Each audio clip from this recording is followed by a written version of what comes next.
Lelakon niki kadadean nalika taun 1948. Sasine yen ora kleru September. Dadi wis 77 taun kepungkur.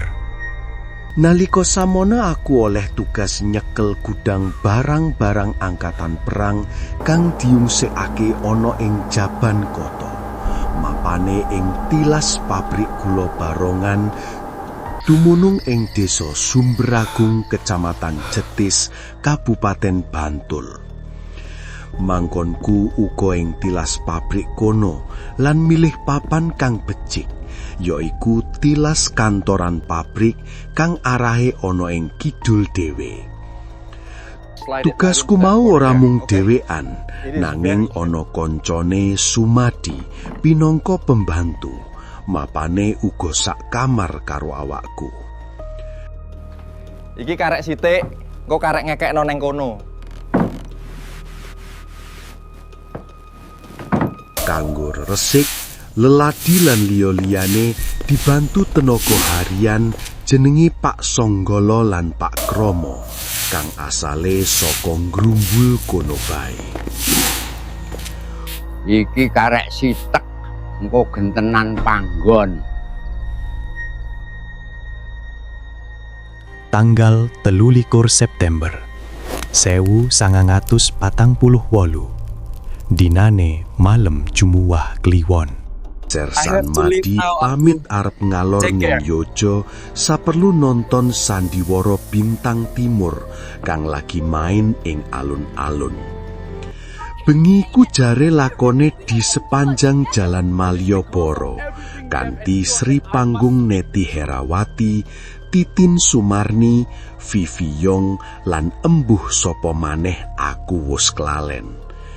Dene penyanyine kang kondang Bintang Slamet lan Sam Saemon kang saiki wus padha almarhum.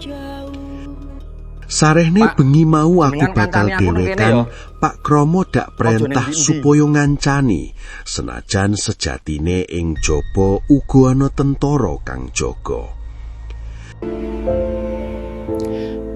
Oh iya, kancane engko. Bengiku lagi bae jam 8, Kromo pamit jarene arep ngombe jamu dhisik, mengkone bakal mrene maneh. Nyatane ngapusi, ora sida ngancani turu. Kamar kang dak panggoni pancen jembar, dipane ora ana, nanging akeh meja-meja dawa. Mula banjur dak sulap dadi tempat tidur mapan ana ing pojokan.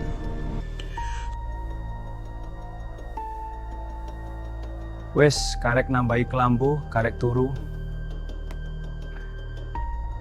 Saka kantor Yojo uga digawani piranti turu, arupa kasur watone bagor, sprene cukup nganggo kloso lan isih digenepi kelambu mimring saka kain kasa, bangsane saringan tahu kae ayake. Kelambune dak gayut tampar dicantolake tembok ing paku mrepat katon pating granteng kaya kabel antene kae patute. Listrik ora ana. Radio transistor kaya saiki kang sumebar ning ngendi-ngendi uga durung ana. Mula senajan lagi jam 8:30 dadine sepi nyenyet kaya ning tengah kuburan. Bok sepine kaya kuburan, nggawe surat cintae kae Ayang. Sinambi nunggu tekani Kromo, aku ngangkat mesin ketik terus dak selehake ing meja cedhak peturanku lan banjur taktik ngetik layang asmara kang dak tujokake marang pacarku, pegawe kantor pos Yojo sing nyatane nganti sakprene dadi embahe putri putuku. Bubar ngetik ditunggu-tunggu nganti kliwat jam 10. Sing jenenge Kromo tetep ora teko. Aku banjur kleler-kleler ngunci kamar, kuncine dak copot lan dak simpen ning ngisor kasur terus munggah turu. Bok. Dewean tak tinggal turu ae lah.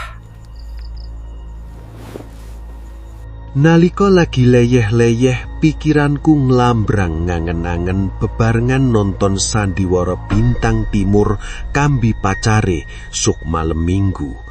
Dumadaan kaprungu swara jumeglor pernae saka sisih dhuwur.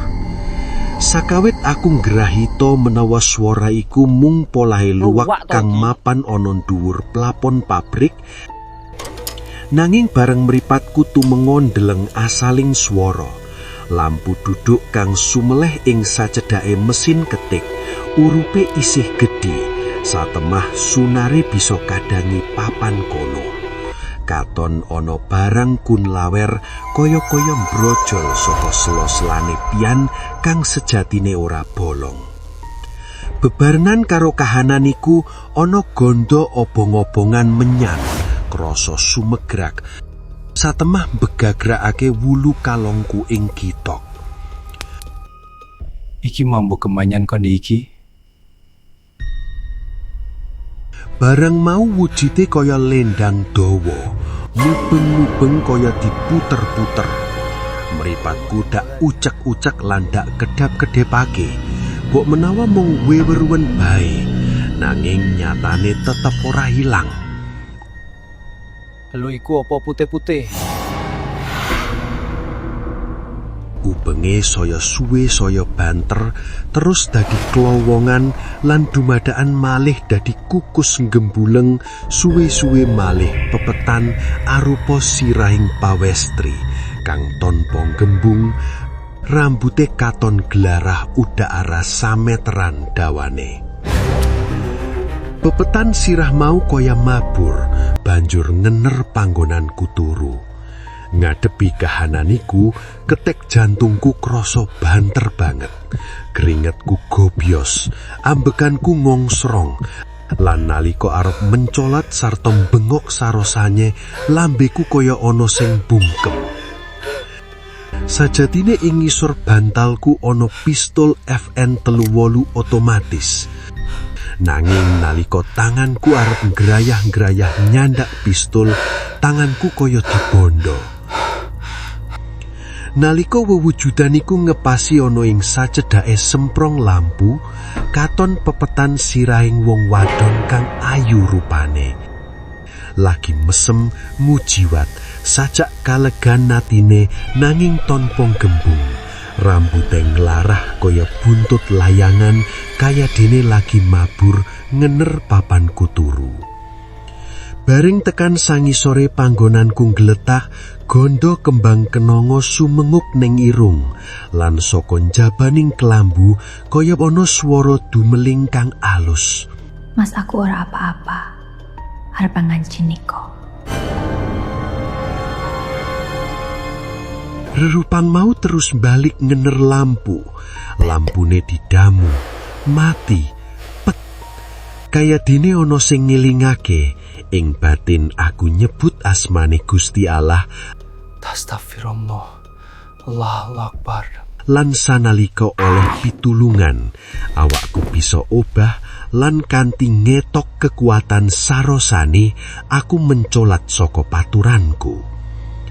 Cilakane kelambune katot kapik, taline jebol, awakku kaya dibanting jalaran kagubet kelambu mau. Melayu sinambi nguculi gubedan kelambu tur peteng, sidane mung niba nangi nubras-nubras ora genah, kaya dene kebo kang kena lugut rawe kae patute. Malah-malah meja kang ana lampune ketrejang, lampune kontal kumrompiang pecah sumyur lan belinge kepidak-pidak. Satemah sikilku gegodrah, nanging ora dak rasa doyo-doyo enggal uwal saka kahananiku. Awakku wis bisa uwal saka gubetan kelambu, terus ngener lor kulon arahing lawang, nanging ketemune suwe banget. Kaya-kaya tetaunan lawase. Lawang pabrik kang samono gedene dak dobrak sarosane. Nanging paribasan obah wae ora ana, apa maneh mengo. Dadine mung dengkulku kang mlecet-mlecet. Arep njupuk kunci ning ngisor kasur terang ora wani. banjur eling Aku gak grendel wani merono. Ispanyolet. Tanganku gerayah-gerayah lan ketemu, terus dak puter pintune wiwit obah. Pratandha menawa senit ngisor dhuwur wus uwal. Lawang dak surung sarosane terus mak biak mengo. Aku melayu metu terus ngeloso nipo jarene Samaut. Ngerti-ngerti aku wus turun ning kloso. Ditunggoni tentara Japing Wis tangi, padha Mas. lungguh ana ing sakiwa tengenku. Ora keri Kapten Harjono kang misam-misam Lah kok iso sajak dadi ngemet, ngece Dik? weruh kahananku iku. Awakku ngandhal lengo patrolan berambang. Bisa uga padha diblonyo apa nalika iki? isih durung eling mau. Samono uga telopokan sikilku loro-lorone wis dibuntel gombal. Embuh opo tambane. Perih. Mestine bangsane mamahan pupus lamtoro dicampur sawang kang nalika ditamakake rasane perih kae kira-kira. Sebab wektu iku durung ana obat merah. Nalika aku ngetreprus nyeritakake memedi mau, Kapten Harjono malah latah-latah sajak maido. Alah, kuwi mung pangangen-angenmu wae, mergo wedi dhewekan. Jarene memedi iku ora ana. Kabeh mau mung tukul saka pangangen-angen nalika aku dhewean tur duwe rasa wedi. Mboten, Mas. Aku mboten wedi, malah lagi seneng mikir arep kencan. Mangkono grenengku. Ya wis, Lan sesuk dheweke mung pacar latah-latah anyarku ki terus, gak nonton gergeran sisan. maneh. Mbok yo meruhi kowe lho, Mas. Jajalen rasakno. Sidane kaweleh temenan. Durung nganti gantalan suwe, nalika dheweke lagi adus wengi-wengi, pas tangane lagi nyiduk banyu, ana tangan ngranggeh saka jero banyu jeding nyandak tangane Mas Harjono. Dheweke kaget lan banjur melayu sipat kuping tanpa busana nganti tekan kamare. Lah wiwit kadadian iku, dheweke lagi percaya menawa memedi iku pancen ana. Jebul nyata. Kadadian iku ora mung kuwi wae. Nanging isih ana tunggale, yaiku nalika kanca-kanca tentara kang padha jaga ana ing sisih lor, sinambi ngilangi rasa ngantuk padha main domino. Dilalah ana kang weruh. Jarene saka jerobong pabrik sisih dhuwur, ana wong gedhe dhuwur mudhun liwat onda, terus ngleyah-ngleyah mlaku marani kang lagi padha domino. Untunge Kopral Suhandi kendil terus nyaut kerapen. Dikongkang lan bareng karo jumedore bedil mau kang arupa gedhe dhuwur iku musna sanalika. Kadadian-kadadian iki gawe kekes lan banjur sarembuk perlu golek wong pinter kang bisa mindah para lelembut saka lokasi pabrik iku. Nyatane bareng wus selamat lan ditumbali mawarna-warna arupa dom waja, lawe wenang, getih babi lan embuh apa maneh aku wis lali. Godho rencana mau ilang blas. Kira-kira gelem pindah papan liya saka lokasi kono. Akhire kirim salam kagem para mantan petugas DPAP ing Barokan wektu iku, yen panjenengane kepener maca prastawa iki pinangka mustalgia. Saiki padha ning ngendi kok ora ngerti kabare?